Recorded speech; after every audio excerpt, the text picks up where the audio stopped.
As chuvas que devastaram o litoral norte de São Paulo durante o fim de semana já deixaram mais de 50 pessoas mortas, destruíram casas, carros foram carregados pela lama. Mas será que prejuízos como esse causados pela chuva são passíveis de indenização? Nós fomos atrás de quem entende do assunto, o advogado Alexandre Rico, especialista em direito civil e do consumidor e sócio do Ferreira e Rico Advogados. Como é que vai o senhor? Tudo bem? Nelson, uma boa tarde. Tudo Boa bem, sim. tarde. Muito Bom, grato pela oportunidade de estar aqui. o que mais se imagina nesse momento, né, doutor, obviamente, é que essas pessoas sejam ajudadas, uma solidariedade com elas e depois se pensa exatamente no bem material. Né? Foram casas que foram destruídas ou então alagadas, parte elétrica, enfim, automóveis. Esse prejuízo, ele tem que ser distribuído a alguém ou fica para o proprietário?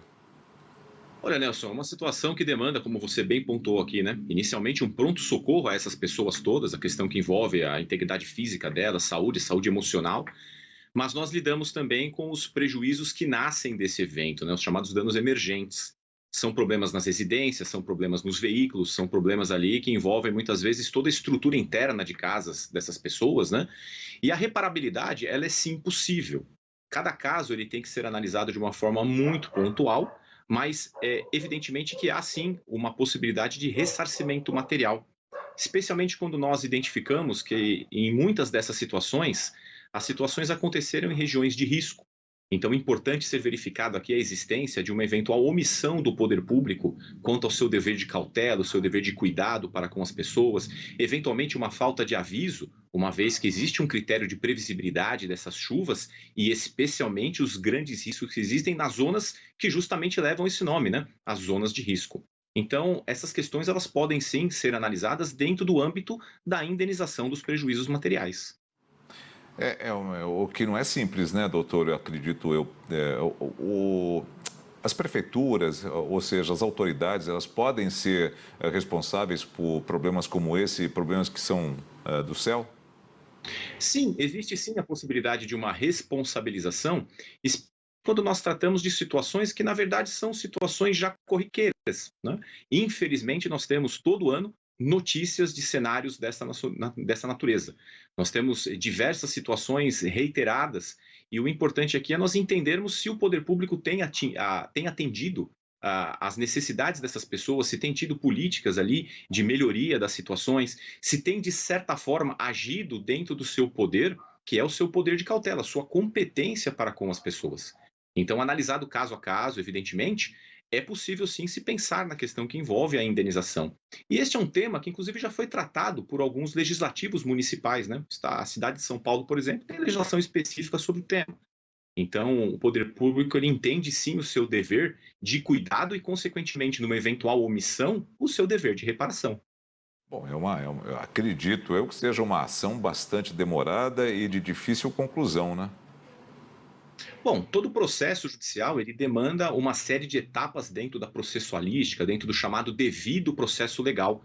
Por isso também é muito importante, né, já que essa pauta, inclusive, é uma pauta de informação para as pessoas, é importante que elas tenham fotografias, que elas tenham vídeos, imagens, colacionem as próprias notícias que foram veiculadas na mídia, para que elas possam efetivamente fazer a comprovação dos danos causados, tenham ali a possibilidade de fazer um inventário de bens perdidos, né? Uma série de coisas ali que eventualmente tragam um sustentáculo fático e probatório para que um processo ele seja um processo bem embasado, seja um processo bem instruído, por assim dizer, para que os juízes de direito possam apreciar a questão com toda a pontualidade e as especificidades de cada caso. Aqui eu queria tirar só uma dúvida que me ocorreu agora. Lembrei dos precatórios. Às vezes muitas prefeituras elas utilizam o precatório, né? E você fica às vezes anos sem receber esse valor. Esse é o grande desafio dos processos, né? Tanto processos a nível de instituições privadas, pessoas privadas, por assim dizer, nós temos um problema na liquidez dessas sentenças, a assertividade do resultado, por assim dizer, a liquidez. Quando nós tratamos de poder público, muitas vezes esses pagamentos se dão sim a nível de precatórios, né? Então, infelizmente, as pessoas passam pelos problemas que passaram na situação de fato, mas tem aí um grande desafio à frente com as questões processuais e, vencido eventualmente um processo, ainda a questão que envolve a execução e a efetiva liquidez daquele direito, né? A tradução daquilo numa realidade econômica. Bom, vamos falar, a gente falou da parte pública, vamos falar da parte privada, aqui eu digo assim, das responsabilidades. Boa parte das pessoas, não é um grosso, mas uma boa parte das pessoas tem o seguro do seu veículo. Muitas até se aventuraram em fazer seguros de casa, que é algo bastante difícil no nosso país, né? Seguros residenciais, seguros comerciais, enfim, muitas pessoas às vezes deixam isso de lado, não pensam só no carro, né? Os seguros, eles podem não se responsabilizar, não querer pagar uma situação como essa? Olha, aqui nós temos diversas situações, né? A questão ela é analisada de uma forma um pouquinho multidisciplinar dentro dos próprios tipos de contratos de seguros, porque esses contratos eles têm previsões muitas vezes diversas. Existem contratos de seguro, por exemplo, para imóveis, que de uma forma muito específica tratam de questões que envolvem terremotos, que envolvem movimentações de terra, que envolvem alagamentos. Existem contratos com cláusulas específicas. Consequentemente, existindo uma cláusula específica, o dever de reparação, o acionamento do seguro e a consequência, que é o pagamento da indenização, ela é de rigor. O mesmo em relação a veículos. Existem seguros que contemplam sim a questão que envolve os alagamentos, situações um pouco mais severas, que muitas vezes eram tratadas como eventos da natureza, casos fortuitos ou de força maior, mas existem seguros com cláusulas específicas. Agora, não havendo uma previsibilidade, por exemplo, num seguro de automóvel, no caso de um alagamento, que é uma situação onde o consumidor, onde o titular do contrato também não dá causa, né? Na medida em que ele está ali vitimado, mas ele também não concorreu para o evento, muitas seguradoras acabam fazendo o pagamento sim. Agora, cada caso é analisado de uma forma específica. Existem situações onde a pessoa está diante de uma situação ali de alagamento e ela insiste em passar com o veículo. Então, ela concorre para aquele evento danoso. Muitas vezes, as seguradoras evitam o pagamento ou discutem esse pagamento por força de fatos específicos. Doutor, para a gente encerrar, essas pessoas menos favorecidas e que, de certa forma, perderam tudo, elas não têm recursos, na maioria das vezes, ou sempre, de contratar um advogado.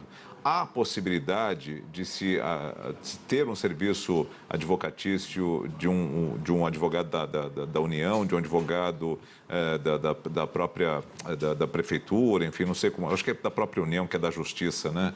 Há como ter isso gratuitamente? Sim, é possível sim. As pessoas que, de certa forma, preencherem alguns requisitos, elas podem se valer da chamada defensoria pública. Então, lá, os profissionais, defensores, vão agir, evidentemente, dentro das melhores posturas e condutas para tratar os direitos dessas pessoas, né? A defensoria pública, muitos advogados são conveniados, para o trato dessa natureza, onde existe uma gratuidade, né? Existem ali certos requisitos a serem preenchidos e, uma vez preenchidos esses requisitos, as pessoas têm o direito ao acesso à justiça. Ela justamente existe para suprir uma demanda que existe na Constituição Federal, que é o acesso à justiça. Todos nós temos esse direito fundamental esculpido em uma cláusula pétrea constitucional, o direito de ação e de acesso ao Poder Judiciário, o acesso à justiça. Então, que eu acho que seria o caminho correto para essas pessoas que perderam tudo e aquelas que têm condições, numa situação mais drástica, exatamente contratar um profissional como o senhor para poder auxiliá-las, né, a ter o caminho correto, né? Não é, como o senhor mesmo disse, não é simples, mas precisa ser feito. Doutor Alexandre, muito obrigado. Nelson, que eu agradeço. Forte abraço a todos vocês. Ao senhor também, um abraço.